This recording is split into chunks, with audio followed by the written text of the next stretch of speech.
जय देवभूमि उत्तराखंड। सभी प्रदेशवासियों को उत्तराखंड के स्थापना दिवस की हार्दिक मंगलमयी शुभकामना प्रेषित करता हूं, प्रदान करता हूं। सभी उत्तराखंड वासियों को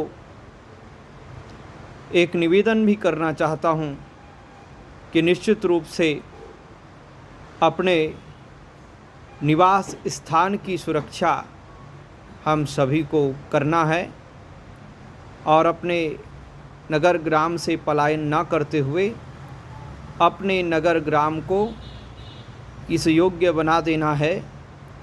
योग्यतम तो हमारी धरा है ही, लेकिन विकास जिसका हम अभाव देखते हैं उसको भी संपन्न करने का संकल्प हमें स्वयं ही आत्मनिर्भर होकर के करना चाहिए। उत्तराखंड तो देवताओं की भूमि है, यहाँ किसी प्रकार की कोई कमी नहीं है।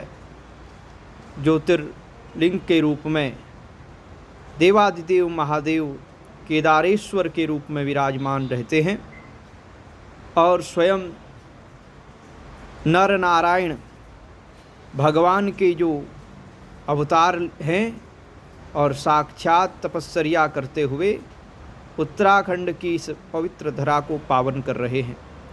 यही वह धरा है जहाँ से माँ भगवती गंगा संपूर्ण भारत को पवित्र करने के लिए निकलती हैं, प्रकट होती हैं।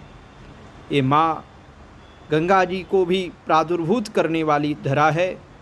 यही वह भूमि है उत्तराखंड जो यमुना जी को प्रकट करती हैं और जो यमुना जी घनश्याम के श्याम सुंदर की सहचरी बनती हैं। श्याम सुंदर जिस यमुना जी का जलपान करते हैं वो यमुना जी भी इसी उत्तराखंड से प्रकट होती हैं, उत्पन्न होती हैं। यहीं यमुनोत्री हैं, यहीं गंगोत्री हैं, यहीं से गंगा जी उतरी हैं, यहीं से यमुना जी उतरी हैं और यहीं बाबा केदार हैं, यहीं भगवान बद्री विशाल हैं, नर नारायण हैं। भारतवर्ष में नर नारायण ही देवता के रूप में विराजमान हैं। इनकी पूजा स्वयं देवर्षि नारद जी करते हैं, ऐसा भागवत के पंचम स्कंध में वर्णन है। हर वर्ष में भगवान अलग अलग रूप में विराजमान होते हैं, उसी प्रकार भारतवर्ष में नर नारायण के रूप में भगवान विराजमान हैं।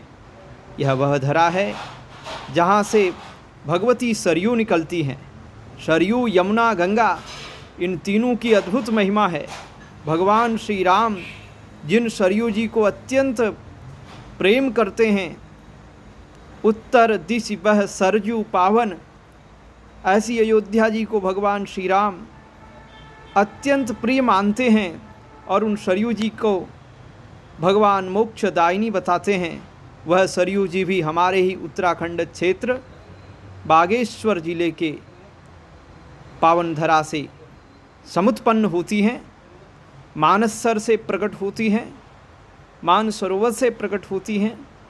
ऐसी सरयू जी, सरयू मैया, गंगा मैया और यमुना मैया तीनों ही इस उत्तराखंड की देवभूमि से प्रकट होने वाली हैं, जो संपूर्ण भारत को पवित्र और धन्य धन्य दर्शन मात्र से कृतार्थ करती हैं। तो निश्चित रूप से देवभूमि की अपने आप में बहुत महिमा है। इस देवभूमि के स्थापना दिवस के पवित्र अवसर पर मैं सभी देशवासियों एवं प्रदेशवासियों को हार्दिक मंगलमय शुभकामना देता हूँ। 2000 में जब उत्तराखंड का गठन हुआ, स्थापना हुई 9 नवंबर 2000, तो उसी समय हमारा जन्म भी हो चुका था। तो निश्चित रूप से हमारा यह मंगलमय सौभाग्य रहा कि जिस भूमि में बैठ कर के स्वयं महर्षि वेदव्यास जी ने 18 पुराण लिखे, स्वयं महाभारत का ग्रंथ लिखा, जिस ग्रंथ के बारे में कहा जा सकता है न भूतो न भविष्यति, जो भारत महाभारत में है वही संपूर्ण संसार में है। व्यासोच्छिष्टम जगत सर्वम, धर्म अर्थ काम मोक्ष चारों पुरुषार्थ का यथार्थ रूप से वर्णन करने वाला ग्रंथ महाभारत इसी भूमि में लिखा गया। और उसी महाभारत में वर्णित भगवत गीता को भी इसी भूमि में महर्षि वेदव्यास जी ने लिखा। भगवान ने कुरुक्षेत्र में कहा, लेकिन महर्षि वेदव्यास जी ने इसी उत्तराखंड की पवित्र भूमि में बैठ करके उस भगवत गीता का लेखन किया, महाभारत का लेखन किया, अष्टादश पुराणों का लेखन किया। तो यह तो अद्भुत पवित्र पावन भूमि है।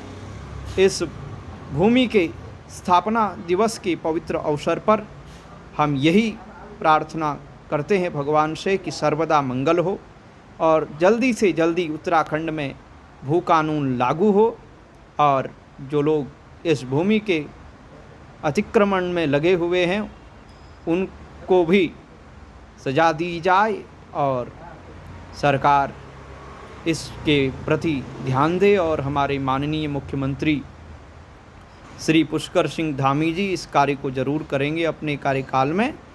इन्हीं अपेक्षाओं के साथ में भगवती गंगा मैया के चरणों में बैठे बैठे आप सभी को पुनः एक बार उत्तराखंड के स्थापना दिवस की हार्दिक मंगलमय शुभकामना देता हुआ, जय देवभूमि, जय उत्तराखंड, हर हर महादेव।